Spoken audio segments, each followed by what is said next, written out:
আজকে আমরা যে রোডটাতে আছি এই রোডের অধ্যাপক দুই ধারে স্থাপনা এত সুন্দর যে বলার বাইরে। দুই পাশে যেমন অসাধারণ কৃতিত্ব, দুই পাশে দেখেন কত সুন্দর সুন্দর গাছ। আমরা বাইক রোটেট করতেছি, চারিপাশে শুধু ছায়া। এই বিষয়টা কি, দুই পাশে গাছ থাকাটাই অনেক পরিমাণ ভালো। কেননা গাছ না থাকলে আপনার রাস্তার সি হবে না, সেখানে গাছ থাকাটা অনেক ভালো। তারপরে একটা কথা না বললেই না, গাছ লাগান, পরিবেশ বাঁচান।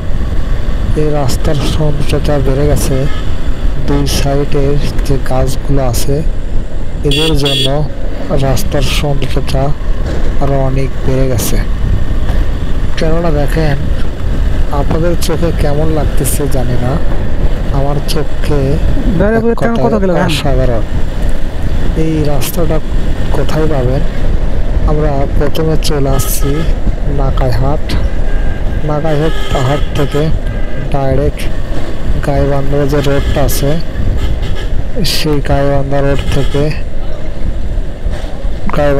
থেকে ব্রিজ পার হওয়ার পর চলে যাচ্ছি আমরা সেই কাঙ্ক্ষিত রোডটা একদম গ্রামের ভিতর, চারিদিক শুধু জমি আর জমি।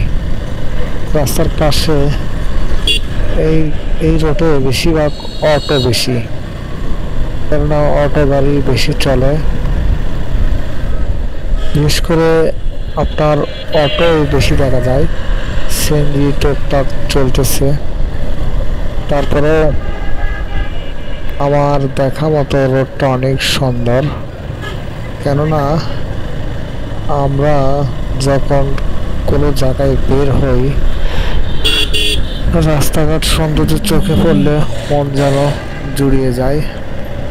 আমি বেসিক্যালি গাইবান্ধায় এর আগে 2 বার আসছিলাম, আজকে যাচ্ছি 3 বার। আমি নাকাইহাট দিয়ে একবারও আসিনি, এর আগে আসছিলাম শহরে যেতে।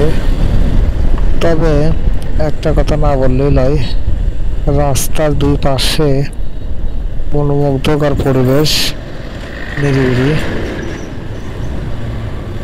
এই রোডটা যেন শীতলতা, যতই গরম হোক তবুও আপনাকে ছায়া দেবে, একটু ভালো লাগবে। এই পাশে যখন জমি জমার কাজও চলবে, আপনার রাস্তায় দেখেন এখানে আরো অসাধারণ লাগতেছে বলার বাইরে। আপনার নিজ চোখে না দেখলে বুঝতে পারবেন না রাস্তাটা কতটা সৌন্দর্য। নাকাইহাট থেকে গাইবান্ধা গ্রামে একটু পরেই আপনি চলে আসবেন। এটা রাস্তার দুই পাশে গাছের জন্য আরো সুন্দর লাগছে। কলা গাছ সব গাছে আছে, এমন কোনো গাছ নাই যে নাই।